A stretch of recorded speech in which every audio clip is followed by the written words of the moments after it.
दोस्तों अस्सलाम वालेकुम रहमतुल्लाहि व बरकातुहू। Welcome to Haseeb electronics. काम करते हुए आपको किन चीज़ों का ख्याल रखना है, किस तरीके से आप किसी सर्किट को ट्रबल शूट करें, इस चीज़ को हम देखेंगे। ये मेरे पास एक वेरिएबल फ्रीक्वेंसी ड्राइव सर्किट है जो कि ट्रेडमिल के अंदर, ये जो रनिंग वाली मशीन्स होती हैं जिनके ऊपर हम एक्सरसाइज करते हैं, वॉक करते हैं, जॉगिंग करते हैं, ये उस मशीन का कंट्रोल बोर्ड है। उस मशीन के अंदर है क्या, ये काम कैसे करता है, फ़र्स्ट ऑफ़ ऑल मैं आपको थोड़ा सा इसका आइडिया दे देता हूँ। उसके बाद इसकी सर्किट डिटेल में चलेंगे और एंड पे इसके अंदर क्या क्या प्रॉब्लम आपको आएंगे और कैसे कैसे टेस्ट करेंगे, हम उस चीज़ को देखेंगे। ये देखिए, सबसे मैं राइट साइड पे एक डीसी मोटर बनाता हूँ। ये है मोटर, डीसी मोटर। इसके साथ एक पुली है और उसके ऊपर एक बेल्ट चढ़ा हुआ है, जो कि बेल्ट रोल करके जो हमारा बेल्ट चलता है, ये बेल्ट जो वॉकिंग स्ट्रैप है, वॉकिंग स्ट्रैप बनी हुई होती है जो कि मूव कर रही होती है, जिसको अपने पाँव से हम पीछे धकेल रहे होते हैं, ये उसको ये मोटर ड्राइव देगी। और इसके साथ एक एनकोडर लगा हुआ होगा।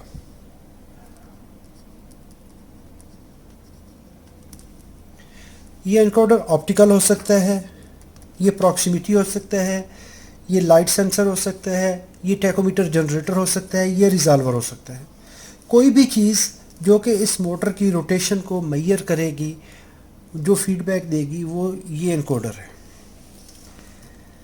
अभी हुआ क्या, ये मेरा एक दोस्त लेके आया मेरे पास कि सर ये नहीं चल रहा। ये बोर्ड उसने मैकेनिक के पास भेजा और उसने ये कुछ चीज़ें उसमें से टेस्ट के लिए रिमूव की हैं और बाद में वो बोर्ड में नहीं है, और तंग आके वो बंदा उससे उठा के ले आया कि उससे रिकवर नहीं हो सका बोर्ड। तो सबसे पहली रिक्वेस्ट तो ये है कि जब भी हम काम करें तो काम ऐसे तरीके से करें कि उसको किसी साइड पे आप पहुंचाएं सही। ये नहीं है कि बोर्ड बिल फिर पहले काम से भी जाए। अभी इसमें जब वो मेरे पास लेके आया, इसमें जब मैंने चेक किया तो जो काम करने चाहिए थे उस बंदे को, जो टेस्ट करना चाहिए था, उसने उन चीज़ों को टच तक नहीं किया।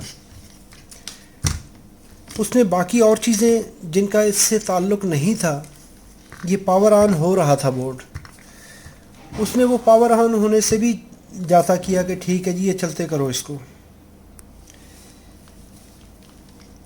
ये एक पावर ड्राइव है, यहाँ से इसकी इनपुट आ रही है 220 वोल्ट। यहाँ से ये लिखा हुआ है 220 वोल्ट। इसका पहले सर्किट देख लीजिए, फिर इसके बाद चलते हैं इसकी बाकी कॉन्फ़िगरेशन पे। अगर हम यहाँ पे देखेंगे तो ये इसका फ्यूज़ है और फ्यूज़ के सेकंड एंड पे ये एक बॉक्स कैपेसिटर लगा हुआ है हाई फ्रीक्वेंसी स्पाइक के लिए। आगे ओवर वोल्टेज प्रोटेक्शन है। ये देखें, यहाँ से ये फ्यूज़ से गुज़रने के बाद ये वोल्टेज यहाँ पे आ रहे हैं इस साइड पे, और यहाँ पे देखें तो एक और दो कंपोनेंट लगे हुए हैं। ये कंपोनेंट इस लाइन पे आ रहे हैं, और ये कौन सी लाइन है हमारी? न्यूट्रल लाइन है। लाइन और न्यूट्रल लाइन फ्यूज़ से होके चली गई और दूसरी लाइन डायरेक्टली वहाँ पे पहुँच गई। वहाँ पे दो कंपोनेंट लग गए। आओ जी, कागज़ पे लगाएं इनको ज़रा। पहले ये पेपर पे लगाते हैं। ये है हमारी लाइन और यहाँ पे आ गई न्यूट्रल। इसको गुजारो फ्यूज़ से, इसके आगे इसको लगा दें कैपेसिटर, और इससे आगे एमओवी लगा दें। ये चीज़ें हमने लगा दी। अभी देखिए तो इस लाइन को चला के आगे ले आएं तो ये लाइन इस साइड पे जा रही है। इसको भी देख लेंगे ये क्या है।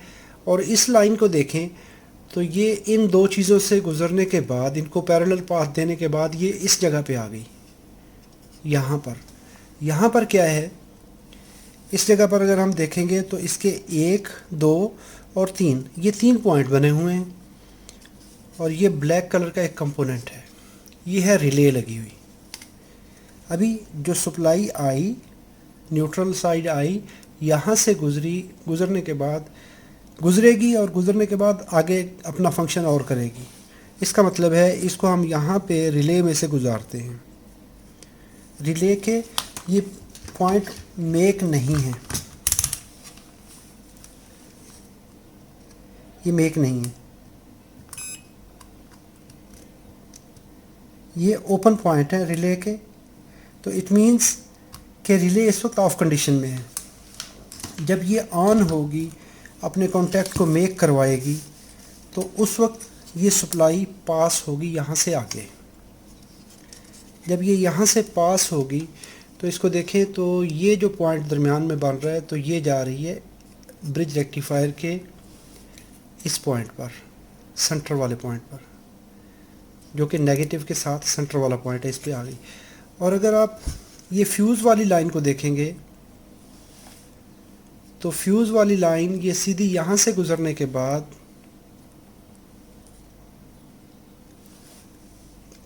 फ्यूज़ वाली लाइन यहाँ से कैपेसिटर और इन पॉइंट से होते हुए ये फ्यूज़ पे यहाँ पे चली गई, और ये दूसरी न्यूट्रल लाइन यहाँ पे गई, इस रिले से गुजरने के बाद यहाँ पे आ जाएगी। अभी आ जाए कागज़ पर। कागज़ पर आएंगे तो ये इसको हम यहाँ पे ब्रिज बनाते हैं। ये हमने कह दिया इस तरह आ गई। जब ये इस तरह से इसका सर्किट बन गया, जो हमने सर्किट कहा था यहाँ पे एक लाइन आ रही है इस तरह करके इस जगह पर, इसको देखें तो ये क्या कर रही है, ये आ रही है यहाँ पे एक और ब्रिज लगा हुआ है BR1। तो ये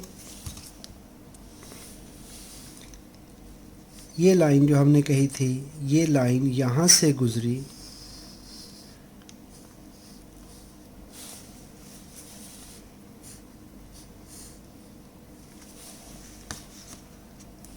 अभी देखें ये लाइन यहाँ से चली, ऐसे ब्रिज पे आ गई, दूसरे ब्रिज पे BR1 पे। और अगर इस जगह पे देखेंगे, इस रिले के सेंटर पॉइंट से जो हमने मेन लाइन यहाँ पे लेके आए थे, ये यहाँ से आगे भी पास हो रही है। जब ये आगे पास हो रही है तो इसको देखेंगे तो यहाँ पे एक कंपोनेंट लगा हुआ है, ये वाला, एक पॉइंट ये है, एक पॉइंट ये है। इसको बैक साइड पे करिए तो यहाँ पर लगा हुआ है NTC। इस पॉइंट से लाइन इन हुई और इससे आउट होके ब्रिज के दूसरे पॉइंट पे चली गई। तो हमने कहा कि यहाँ पर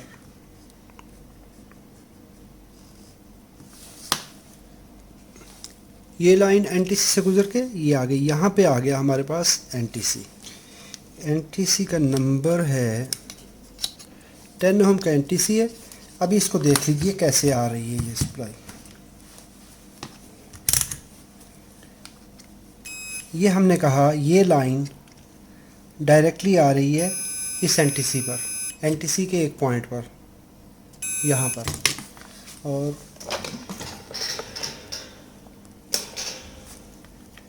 और NTC से गुजरेगी तो ये 11 ओम आ रही है, 10 ओम के NTC से गुजर के ब्रिज के इस एंड पर पहुँच गई, इस ब्रिज रेक्टिफायर पे पहुँच गई। अगर इस लाइन को देखेंगे, फ्यूज़ पे गई, फ्यूज़ से गुजरी,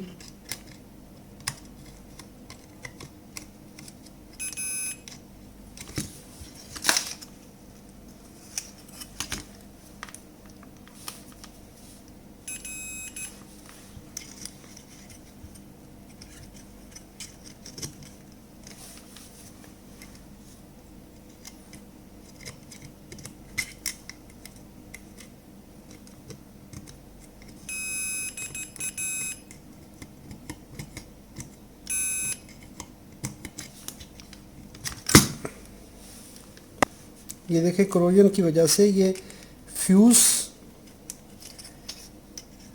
लगा हुआ। वैसे तो फ्यूज़ शो हो रहा है कि फ्यूज़ की कंटिन्यूटी आ रही है, लेकिन वो पास नहीं कर रहा।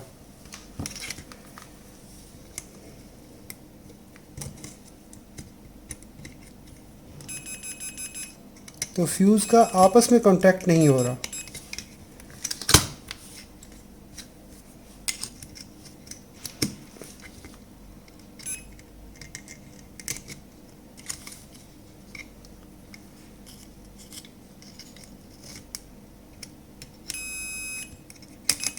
अभी देखिए फ्यूज़ यहाँ पे कैसा फॉल्ट आ रहा है कि ब्रिज के इस एंड पे फ्यूज़ रीड कर रहा है, लेकिन फ्यूज़ का इस साइड पे फ्यूज़ भी ठीक है, लेकिन फ्यूज़ की मेटल का आपस में कांटेक्ट नहीं हो रहा।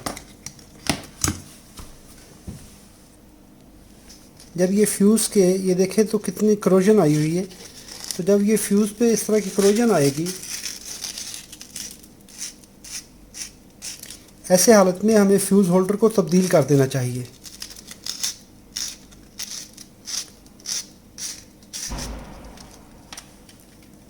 इसको ऐसे हम साफ़ कर लेंगे, इससे क्लीन कर लेंगे ताकि इसका कांटेक्ट जो है वो अच्छे से बन जाए।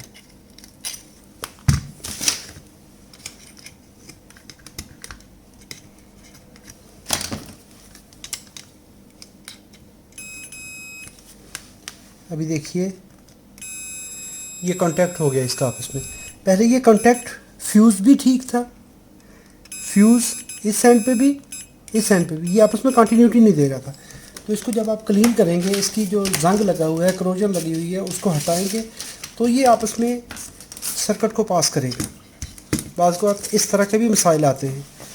अच्छा, अभी हमने बोला कि ब्रिज पर एक लाइन हमारी फ्यूज़ से गुजरने के बाद डायरेक्ट आ गई, वो है ये वाली लाइन, और दूसरी लाइन हमने बोला कि जी इस एनटीसी से गुजरेगी, एनटीसी से गुजरने के बाद ये एनटीसी पे आई, डायरेक्ट 0 ओम आ गई, दूसरे एंड पे 10 ओम आ गई, और ब्रिज रेक्टिफायर के इस एंड पे आ गई।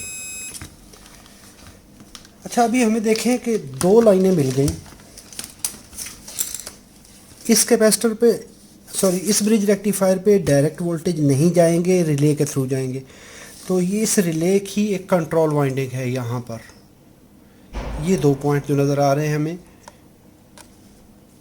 ये इसको एनर्जाइज करेगी। जब ये पॉइंट यहाँ पे वोल्टेज आएंगे तो ये इसका मैग्नेटिक आर्म जो है वो क्या करेगा, इसका आर्मेचर इन पॉइंट्स को आपस में मिला देगा।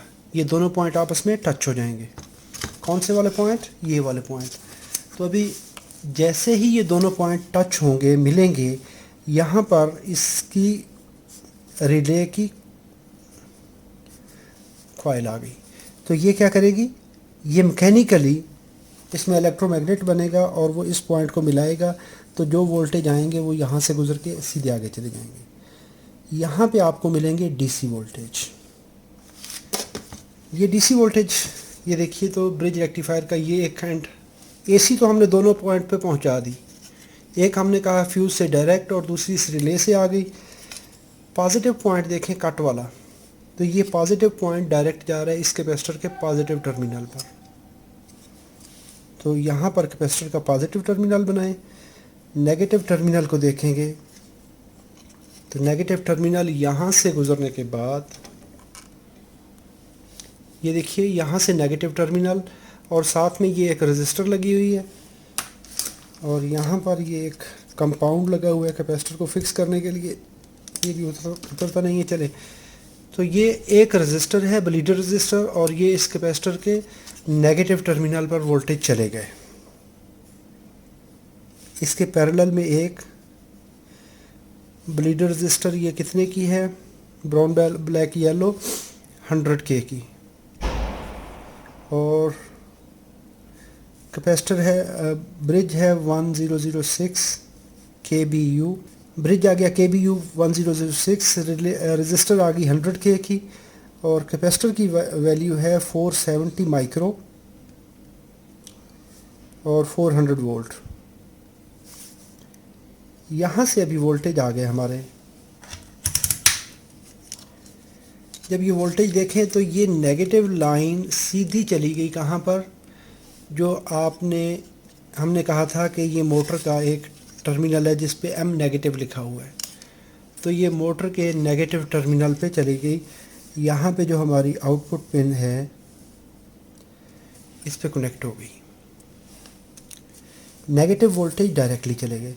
अभी पॉजिटिव वोल्टेज को देखेंगे तो ये पॉजिटिव लाइन है, पॉजिटिव लाइन आके कनेक्ट कैपेसिटर के इस एंड पे, पॉजिटिव एंड से ये देखें तो यहाँ पर ये कनेक्ट हो गया आके, ये पॉजिटिव वोल्टेज आ गया इस जगह पर।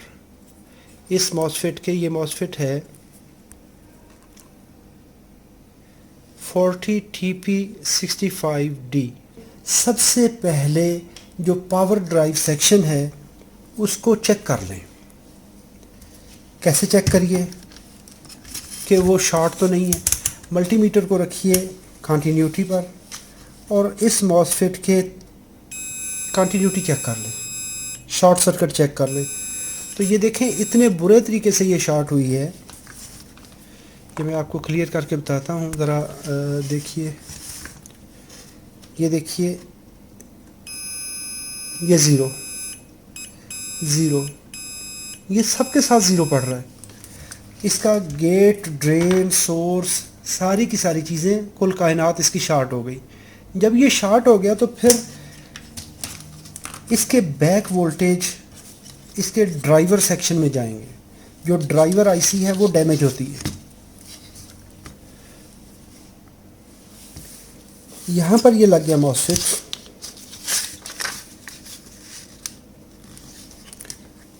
मॉसफेट का ये आ गई ड्राइव, और इसके अगर देखेंगे नेक्स्ट क्या है, इसकी आउटपुट गई, ये पावर रजिस्टर लगी हुई है 5 वाट की, दो रजिस्टर सीरीज में आ गए।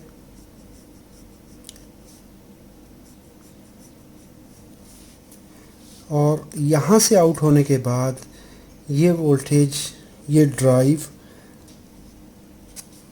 इस रजिस्टर से आउट होने के बाद ये आ गई यहाँ पर, और इसका सेंटर वाला पॉइंट, दो रजिस्टर का सेंटर वाला पॉइंट ये लगा हुआ है, एक डायोड लगा हुआ है ER 1606 FCT। और ये क्या है कि डबल इनकेस्ड डायोड है। इस तरह करके ये डायोड लग गया। ये है रेक्टिफायर। जब मोटर ड्राइव करेगी तो उसकी जो रिवर्स स्पाइक्स होंगी ये उनको रिमूव करेगा, ताकि जो वोल्टेज स्ट्रेस है ड्राइव करंट का, जो ड्राइव वोल्टेज का स्ट्रेस है, जो लोडिंग इफेक्ट है, वो यहाँ पर नहीं आएगा। तो ये क्या करेगा, उन स्पाइक्स को इस रजिस्टर के साथ मिलते हुए रिमूव करेगा। अच्छा, अभी आ जाएं इस लाइन पे। ये पावर ड्राइव को तो हमने देख लिया, इसका ड्राइव सिग्नल अभी हम देखेंगे। अभी आ जाइए इस कैपेसिटर पर। ये कैपेसिटर 22 माइक्रो 400 वोल्ट का है। 400 वोल्ट का कैपेसिटर आ गया।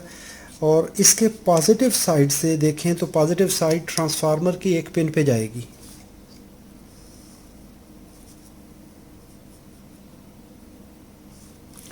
ये ट्रांसफार्मर पर चली गई, और ट्रांसफार्मर की दूसरी पिन,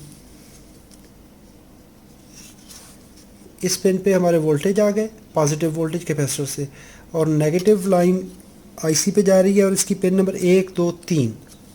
ट्रांसफार्मर की पिन नंबर 3, ट्रांसफार्मर की पिन नंबर 3 आईसी की पिन नंबर 4 पर जा रही है। 1 2 3 फ्री है, पिन नंबर 4 पे चलेगी। आईसी लगी हुई है TNY277PN। तो यहाँ पर हम लगाते हैं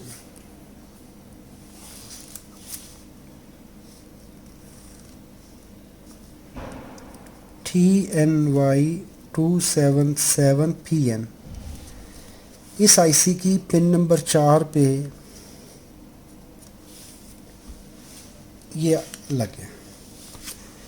और अगर ग्राउंड लाइन को देखेंगे,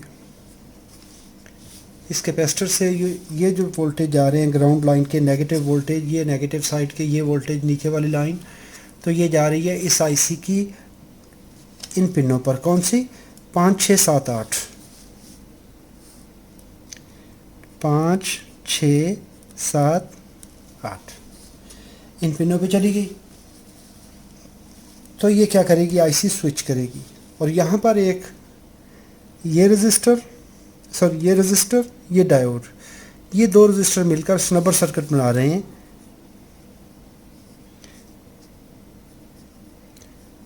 ये एक्चुअल ऑफलाइन स्विचर है फ्लाई बैक ट्रांसफार्मर्स के लिए। तो इसकी सेकेंडरी साइड को देखेंगे तो सेकेंडरी पे आपको 3 वाइंडिंग मिल रही हैं, 3 आउटपुट मिल रही हैं, 1 2 3। अच्छा, इसमें 2 तरह की अभी नज़र आ रही हैं। एक सेंटर कॉमन है, इसको अगर आप चेक करेंगे तो कैपेसिटर की सेंटर पिन पे जाएगा।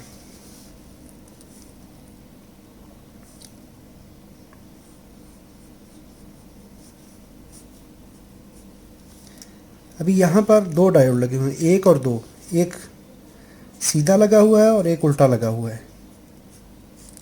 और यहाँ पर 2 कैपेसिटर लग गए, 1 और 2। अभी किया क्या बंदे ने, जिसके पास ये रिपेयर के लिए गया, उसने ये ट्रांसफार्मर उतार लिया। भाई उतार लिया तो इसको वापस लगा तो दो ना। वो जब कुछ दिन रखा वो ट्रांसफार्मर साहब गुम हो गए, वो मिला नहीं। जब मिला नहीं तो ये बगैर ट्रांसफार्मर के भी बोर्ड आ गया। ये हमें 2 कैपेसिटर मिले। इन कैपेसिटर के आगे देखें तो 2 रेगुलेटर लगे हुए हैं, 7815 और 7915, 7815 रेगुलेटर नंबर 1 और 7915 रेगुलेटर नंबर 2। ये 2 रेगुलेटर उसने लगा दिए। जो वोल्टेज यहाँ से रेक्टिफाई किए, इनको उसने 7815 7915 और ये है इसका ER1606 और ये सेंटर पिन इनकी कॉमन हो गई। यहाँ पर पॉजिटिव वोल्टेज,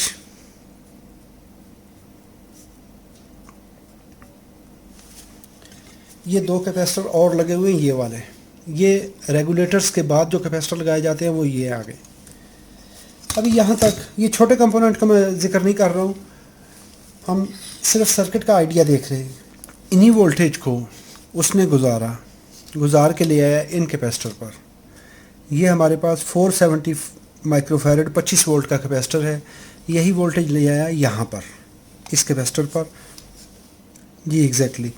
अच्छा, ये यहाँ पे मिले हमें +15 -15 और जो ले आया यहाँ पर ये वोल्टेज +15 को ले आया। यहाँ पर उसने एक 7805 आईसी लगा दी यहाँ पर। लेकिन अनलकीली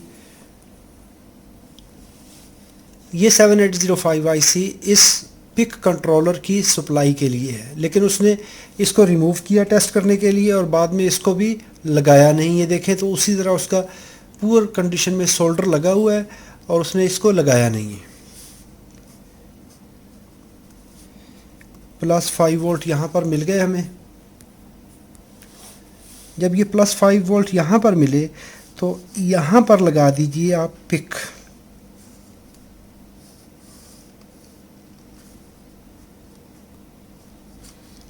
पिक 16F, ये है पिक 16F 680।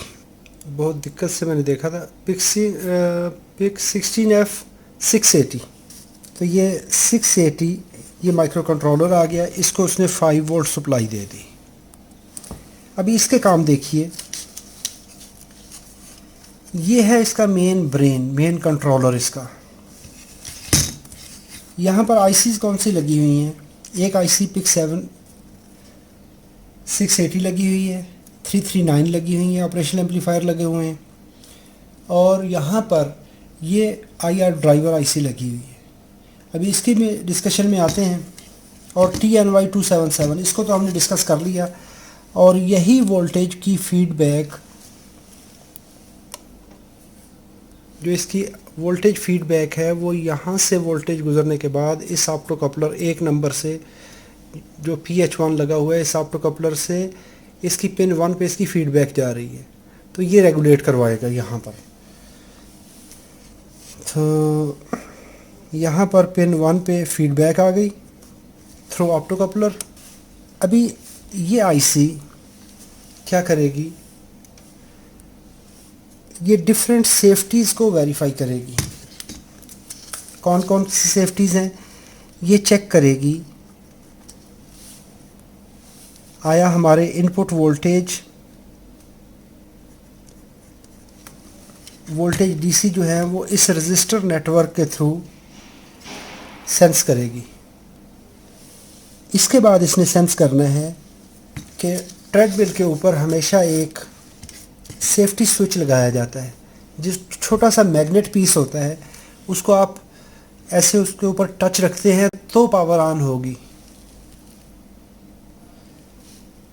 वो पावर ऑन होगी। उसके अंदर क्या होता है कि एक इलेक्ट्रोमैग्नेटिक रीड स्विच होता है, मैग्नेटिक स्विच भी कहते हैं, रीड स्विच भी कहते हैं। वो क्या करेगा, जो ही मैग्नेट उसके सामने आता है तो वो कांटेक्ट मेक हो जाते हैं। होता क्या है कि यहाँ से 5 वोल्ट उठाकर उस रीड स्विच को दे दिए जाते हैं। वो रीड स्विच क्या करता है, सेफ्टी स्विच है। ये सेफ्टी स्विच क्या करेगा, मेक करेगा और इस आईसी को इन्हें बता देगा जी ओके है। अगर कोई बंदा वहाँ से उसकी जो रनिंग स्ट्रिप है वहाँ से स्लिप होता है तो स्लिप होने से क्या होगा, वो या तो रिस्ट के साथ उसको लगा दिया जाता है, तो जो ही उसकी रिस्ट दूर होगी तो वो मैग्नेट उससे दूर हो जाएगा, ये मशीन फ़ौरन रुक जाएगी, बंदे को और ज़ख्मी नहीं करेगी। या वो बाज़ औक़ात वो उसको स्ट्रिप के ज़रिए गले में लटका लिया जाता है, तो गले में लटकाते हैं, जो ही बंदा थोड़ा सा पीछे होता है तो वो मैग्नेट दूर हो जाता है और बंदा बच जाता है। वो मज़ीद उसको बार बार चलने से बंदे को ज़ख्मी नहीं करेगी। अच्छा, ये हो गया सेफ्टी का। इसके बाद यहाँ पर इसका कीबोर्ड कनेक्ट होता है। ट्रेडमिल के ऊपर कीबोर्ड है जिससे आप स्पीड एडजस्ट करते हैं कि मैंने वॉक करना है, मैंने रनिंग करनी है, रनिंग की स्पीड कितनी होनी चाहिए, 1 किलोमीटर, 2 किलोमीटर, 5 किलोमीटर, 10 किलोमीटर, कितने किलोमीटर पर आवर की स्पीड होनी चाहिए, वो कीबोर्ड यहाँ पर कनेक्ट होगा। और साथ में वहाँ पर डिस्प्ले आएगा, कीबोर्ड फंक्शन डिस्प्ले। ये सारी की सारी कम्युनिकेशन यहाँ से करेगा सीरियल पोर्ट के ज़रिए। और साथ में ये देखिए तो यहाँ पर एक लिखा हुआ है ग्राउंड और आरपीएम। आरपीएम ये जो मैंने बात की थी, ये मोटर की स्पीड को, यहाँ पे एक एनकोडर लगा हुआ है। ये प्रॉक्सिमिटी सेंसर भी हो सकता है, ये एनकोडर भी हो सकता है, ऑप्टिकल एनकोडर हो सकता है। ये जो कि इस मैकेनिकल पोजीशन पे जब वो रोटेट कर रही है तो इसकी रोटेशन की स्पीड को मेजर करेगा। उसके लिए कोई भी सेंसर उसने लगा दिया तो ये आरपीएम की स्पीड भी इसको मिल जाएगी। ये सेफ्टी भी इसके पास आ गई कि आरपीएम की स्पीड क्या होगी। अच्छा, इसके बाद यहाँ पर देखिए, ये 2 रजिस्टर के सेंटर पॉइंट से एक ट्रांजिस्टर है और एम्पलीफायर लगा हुआ है और रजिस्टर नेटवर्क है। ये मिलकर एक कमांड सिग्नल जो फीडबैक सिग्नल है यहाँ से होता हुआ ये आ रहा है और ये बैक साइड से यहाँ से निकलने के बाद इस नेटवर्क में इस आईसी पे आएगा। ये आईसी उस करंट को मेजर करेगी कि कितनी करंट फ्लो कर रही है। उसके बाद ये इस ऑप्टो कपलर के ज़रिए इस आईसी को बताएगी, माइक्रो कंट्रोलर को बताएगी। तो यहाँ से हम कह सकते हैं आई सेंस, ये करंट सेंस का सिग्नल जो है यहाँ से उठाएगी और ये प्रोसेस होने के बाद ये करंट सेंस का जो सिग्नल की बात की हमने कि कितनी करंट फ्लो हो रही है, वो करंट यहाँ से आएगी। इसके अंदर यहाँ पर एक प्रोसेसिंग सर्किट है और ये क्या करेगा, फीडबैक देगा इस आईसी को कि करंट कितनी गुजर रही है। फ़ायदा क्या होगा, इन केस हमारी ये मॉसफेट शॉर्ट हो जाती है तो ये मोटर परमानेंट ऑन हो जाएगी। इसके ऑन होने से नुकसान होगा, यानी ये अनकंट्रोल स्पीड हो जाएगी। अनकंट्रोल नहीं चलाना है, इसकी स्पीड को कंट्रोल करके चलाना है। तो जो करंट की मिकदार यहाँ पे फ़्लो होगी वो वापसी इस आईसी को पता चलेगा कि कितनी फ़्लो हुई। सेकंड, जब ये आईसी यहाँ से कमांड सेंड करेगी, जो सिग्नल है हमारा उस सिग्नल को ट्रांसफ़र करवाएगी, उससे पहले इसने इस ब्रिज रेक्टिफायर को ऑन करवाना है। जब ये सारी सेफ्टीज़ ओके होंगी, ये सप्लाई ओके है, वीसीसी ओके है, 5 वोल्ट का ये रेगुलेटर ओके है, उसके बाद ये आईसी इस रिले को कमांड भेजेगी।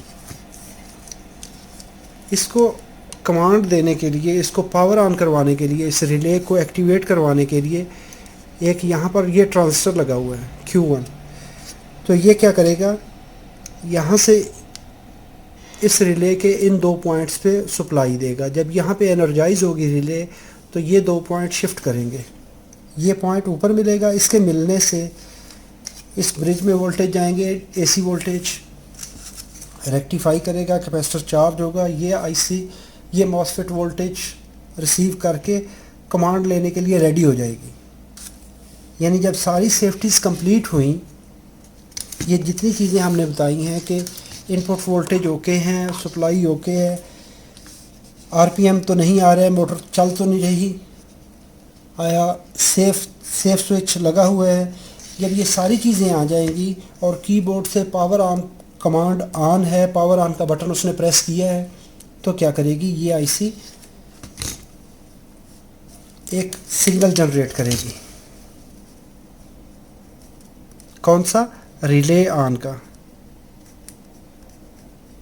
ये रिले ऑन का सिग्नल कहाँ पे जाएगा, इस जगह पे आएगा। ये एक ट्रांजिस्टर पे जाएगा, क्योंकि माइक्रो कंट्रोलर के वोल्टेज बहुत लिमिटेड करंट होते हैं, वो किसी भी रिले को ड्राइव नहीं देते, तो वो एक ट्रांजिस्टर पे गुजारे, उसने ट्रांजिस्टर से स्विच करवाए, स्विच करवाने के बाद इस रिले को ऑन करवा दिया। जब ये रिले ऑन होगी, वोल्टेज बन गया, ये रेडी हो गया, इसको अभी देनी है इसने कमांड। अभी चूँकि यहाँ पर हाई वोल्टेज हैं, 330 वोल्ट डीसी है, और इसके दरमियान में उसने क्या किया, ऑप्टो कपलर नेटवर्क लगा दिया। देखिए जो करंट की फीडबैक आ रही थी, वो भी चूँकि करंट कौन सी सेंस हो रही है, हाई वोल्टेज वाली 330 वोल्ट वाली करंट सेंस हो रही है, तो वही पल्स को सेंस करने के बाद ये ऑप्टो कपलर से गुजार के इसको देगा कि ये माइक्रो कंट्रोलर डायरेक्टली इतने वोल्टेज बर्दाश्त नहीं कर सकता। अच्छा, अभी देखिए ये ड्राइव यहाँ से चलेगी, इस ऑप्टो कपलर पे आएगी सेकंड नंबर पर, और ये क्या करेगा, यहाँ से ये सेकंड ऑप्टो कपलर, देखिए फर्स्ट ऑप्टो कपलर तो चला गया इस आईसी पे, और सेकंड ऑप्टो कपलर यहाँ से होता हुआ इस जगह पे, और यहाँ से होता हुआ इस आईआर ड्राइवर पे आ गया। अभी इसमें प्रॉब्लम क्या है मैं वो भी दिखाता हूँ। इसकी कंडीशन देख लें, ये किस तरह ये फूल गया है, इसका ऊपर वाला कवर इसका बिल्कुल ये ब्लास्ट हो गया। अभी देखिए यहाँ से क्या करेगा, ये ऑप्टो को सिग्नल देगा, और यहाँ से भी जो सिग्नल आ रहा है वो थ्रू ऑप्टो आ रहा है। यहाँ से होते हुए ये ड्राइव जाएगी यहाँ पे, DRV मैं लिख देता हूँ, तो यहाँ पर ये DRV सिग्नल आउट हो गया, और ये होगा किसके थ्रू, ऑप्टो के थ्रू, ऑप्टो कपलर के थ्रू। और इसके आगे क्या है कि हमारी जो IR ड्राइवर है, और इसको ये प्लस 15 -15 ये दोनों वोल्ट इसको दे दिए, तो इसने अभी ये मॉसफेट को वोल्टेज जाएंगे ये वाले, ये इसको पावर सप्लाई मिल गई, ये ड्राइव देगा इस मॉसफेट को।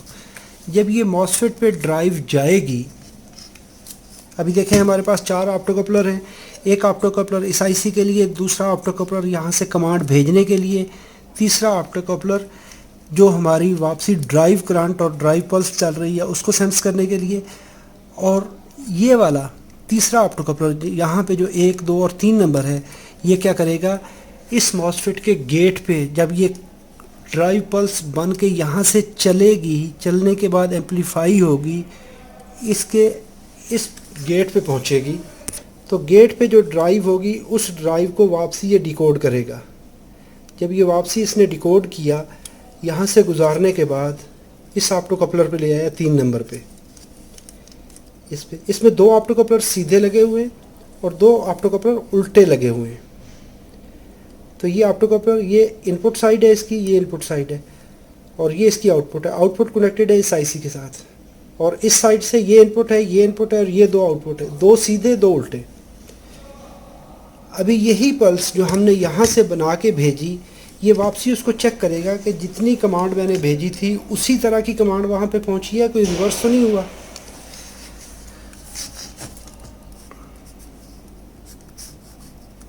ऑप्टो कपलर से वापसी ड्राइव फीडबैक लेगा। जो कमांड यहाँ से चलाई थी, यहाँ से चलने के बाद मॉसफेट के इस पॉइंट पे पहुंची, इससे वापसी रीड बैक कर लिया। एक इसने इस कमांड को रीड बैक कर लिया, इंश्योर कर लिया माइक्रो कंट्रोलर ने कि जो कमांड भेजी थी वो वाकई पहुंची है कि नहीं। उसके बाद जो कमांड भेजी थी उसके बराबर वोल्टेज बने हैं कि नहीं, ये आई सेंस से चेक करेगा कि अगर आगे मोटर शॉर्ट सर्किट तो नहीं है, आया ये मॉसफेट जो है ये गलत परफॉर्म तो नहीं कर रही, हमारा आई ड्राइवर गलत परफॉर्म तो नहीं कर रहा। जब इनको चेक करेगा तो आई सेंस के ये वोल्टेज यहाँ पे आएंगे। ये क्योंकि करंट को डिकोड किया है तो ये वोल्टेज मिली वोल्ट में या माइक्रो वोल्ट में होते हैं, उनको वापसी सेंस करेगा। यहाँ पे सैंपल फॉर्म में ये सैम्पलिंग सर्किट जो है, प्रोसेसिंग सर्किट यूजेबल वोल्टेज बनाकर इस आईसी को दे देता है। इसके बाद जब इसने ये करंट भी चेक कर ली, कमांड भी चेक कर ली, मोटर को जब चलना चाहिए तो जो आरपीएम की फीडबैक है वो वापसी, क्योंकि मोटर के चलने से जब मोटर रोटेट करेगी तो उस पर जो भी प्रॉक्सिमिटी सेंसर लगा है या जो भी एनकोडर लगा है आया वो उसी स्पीड से, जो रिक्वायर्ड स्पीड थी वही स्पीड है या उससे ज़्यादा या कम तो नहीं है। तो क्या करेगा, ये आरपीएम की फीडबैक यहाँ पे आएगी। अगर इनमें किसी चीज़ में अपनी लिमिट क्रॉस करने की हिम्मत हुई, कोई भी अगर गलत परफॉर्म करेगा इन सब चीज़ों में से, तो ये एरर जनरेट करेगा। माइक्रो कंट्रोलर एरर जनरेट करेगा। यहाँ पे एक ERR की इंडिकेशन है, ये वाली, ये एलईडी है, ये एलईडी SMD एलईडी ये ऑन हो जाएगी और क्या करेगा, रिले को ऑफ करवा देगा, इसकी सप्लाई कट कर देगा, ड्राइव को कट कर देगा ताकि मोटर चलने ना पाए। एरर की सूरत में पहला काम, रिले ऑफ हुई, ड्राइव कट की ताकि मोटर मज़ीद चले ना, बंदा चलते चलते गिर गया, ये रीड स्विच ओपन हुआ, रिले ऑफ होगी, ड्राइव कट होगी, वहाँ पे रुक जाएगा। इनपुट सप्लाई अपनी लिमिट से एक्सीड करेगी या डाउन जाएगी तो वोल्टेज ये आईसी मॉनिटर करेगी इनपुट वोल्टेज को और साथ ही उसको स्टॉप करवा देगी। बेल्ट सही नहीं चल रहा, मोटर ओवर करंट ले रही है, तो ओवर करंट लेने की सूरत में ये क्या करेगा, यहाँ पर आई सेंस सिग्नल फीडबैक आएगी कि जी मोटर ओवर करंट ले रही है। वहाँ पे कोई रिस्ट्रिक्शन है तो रिस्ट्रिक्शन की सूरत में एनकोडर फीडबैक देगा, तो आरपीएम अचीव नहीं होंगे, मोटर लोडेड चलेगी। ये सारी सेफ्टीज़ यहाँ पे मॉनिटर होंगी। अभी इस बोर्ड में प्रॉब्लम क्या था, इस बोर्ड में प्रॉब्लम था कि ये मॉसफेट शॉर्ट हुई, इसके शॉर्ट होने की वजह से ये 330 वोल्ट, क्योंकि ये तो ड्राइव सर्किट है 15 वोल्ट का, ये वोल्टेज वापसी यहाँ से इंटर हुए और वापसी इस सारे सर्किट को डैमेज किया, आईआर ड्राइवर को डैमेज किया। तो किसी जगह पे भी जब हाई वोल्टेज ड्राइव हो, हाई करंट ड्राइव हो, तो उस हाई पावर सेक्शन को चेक कीजिए।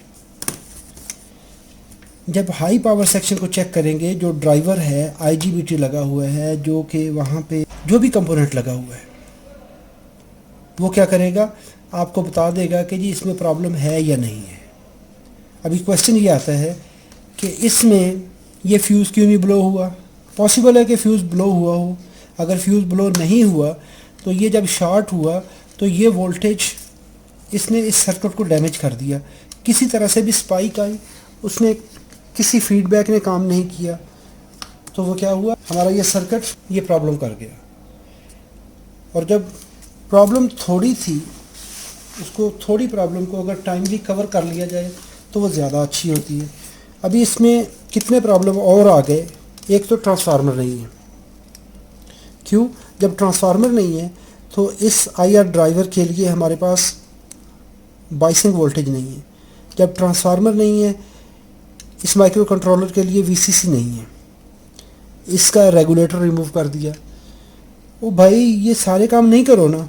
अगर आपके ये दो शॉर्ट हो गए हैं, ये वाले ब्रिज आपके रेगुलेटर शॉर्ट है, तो रेगुलेटर रिप्लेस करो, इन चीज़ों को तो मत निकालो।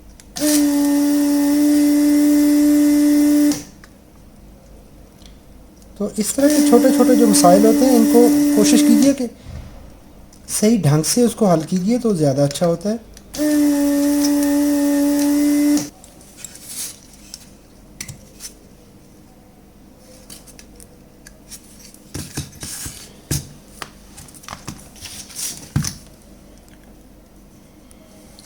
अभी ये देखें, अभी ये सारे पॉइंट्स पे शॉर्ट हो चुकी है। गेट, सोर्स, ड्रेन, इसके सारे पॉइंट्स आपस में शॉर्ट हो चुके हैं। जब ये इस तरह से शॉर्ट हुई है तो इसने क्या किया, इसके रियर सर्किट को डैमेज किया। अभी डायग्राम में देखें तो ये किस तरह से है। इनमें सबसे बड़ा प्रॉब्लम होता है कि इनकी डायग्राम नहीं मिलती आपको। ये देखें, यहाँ पे सेंस हुआ, इसने जो ड्राइव सर्किट है ये वाला, इसको डैमेज किया। जब इसको डैमेज किया तो इसके पीछे इसने ये सप्लाई डैमेज की, क्योंकि 330 वोल्ट हैं, तो ये आपस में इसने सारी की सारी चीज़ें डैमेज की। तो हम इसको क्या करेंगे, इसको रिकवर करेंगे इस बोर्ड को। इसमें अभी करने वाले काम क्या क्या हैं। एक तो ये डैमेज हो गई, दूसरा ये आईआर ड्राइवर, इसका नंबर नहीं है, जो सबसे जिसको आप कहते हैं कि ट्रेड सीक्रेट कह सकते हैं, कि इसका उन्होंने नंबर नहीं दिया।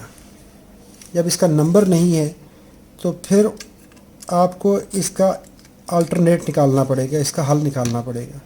और दूसरी चीज़ ये है कि अगर आपके पास एक कंपोनेंट बैड है, एक कंपोनेंट ठीक नहीं है, उसको कम से कम उस बोर्ड के अंदर लगा रहने दें, ताकि अगर आपसे ये नहीं होता तो नेक्स्ट जिस बंदे के पास जाता है तो उसको ये पता होना चाहिए कि इसमें लगा क्या है। बाद में बंदा यही ना देखता फिरे कि जी इसमें लगा क्या था। चले, मैं तो इसको भी कैलकुलेट करूँगा और इसमें जो ट्रांसफार्मर है वो कैलकुलेट करेंगे, क्योंकि इसमें अभी ट्रांसफार्मर सिरे से नहीं है।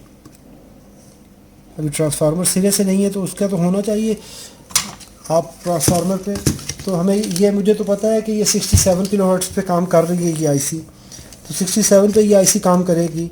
तो मुझे इतना अभी पता चल गया कि यहाँ पे 15 वोल्ट के 2 रेगुलेटर लगे हुए हैं, तो 15 वोल्ट इसकी आउटपुट है, प्लस माइनस 15। तो प्लस माइनस 15 आप 1.5 वोल्ट इसके रेगुलेशन के निकाल दें, 15, 16, 17 और सेफ मार्जिन 1 वोल्ट इन डायोड का उसमें ऐड करें, 17, 18, साथ रिपल वोल्टेज निकाल दें, और ये तकरीबन प्लस माइनस 22 वोल्ट, 22 प्लस 22, इसकी हमें वाइंडिंग बनानी है। और प्राइमरी साइड पे इसको हमने वाइंड करना है 330 वोल्ट के लिए। जब ये वाइंड करेंगे, ये ट्रांसफार्मर बनाएंगे, बनाकर इसमें ऐड करेंगे, उसके बाद यहाँ पे वीसीसी बनेगी, ये रेगुलेटर रिप्लेस करेंगे।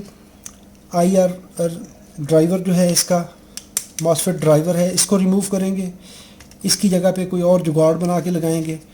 और साथ में यहाँ पर देखें तो ये कैपेसिटर निकला हुआ है 5 वोल्ट के लिए, यहाँ पे 5 वोल्ट रेगुलेटर है वो नहीं है। यहाँ पे एरर सर्किट जो है उसके कंपोनेंट रिमूव्ड हैं, तो इनको कैलकुलेट करके हम लगाएंगे और ये इस बोर्ड को हम कोशिश करेंगे कि इसको रिपेयर करें। अगर ये वीडियो आपके लिए इंफॉर्मेटिव है, अपनी दुआओं में याद रखिएगा, और अगर आप फ्यूचर में मेरी वीडियो देखना चाहें तो सब्सक्राइब कीजिएगा, अगर आपका जी चाहे। मैं ये नहीं कहता हूँ कि मुझे सब्सक्राइब करें, अगर आपका जी चाहे तो सब्सक्राइब कीजिए अगर आपने मेरी वीडियो देखनी हो।